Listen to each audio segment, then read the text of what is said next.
The auscultatory areas of the heart are specific locations on the chest where the sounds of the heart can be best heard with a stethoscope.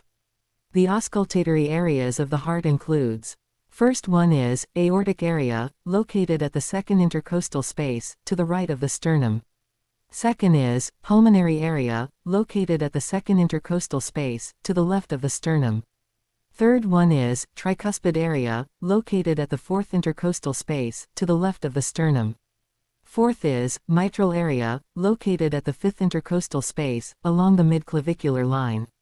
Last one is Erb's point, located at the third left intercostal space along the left sternal border.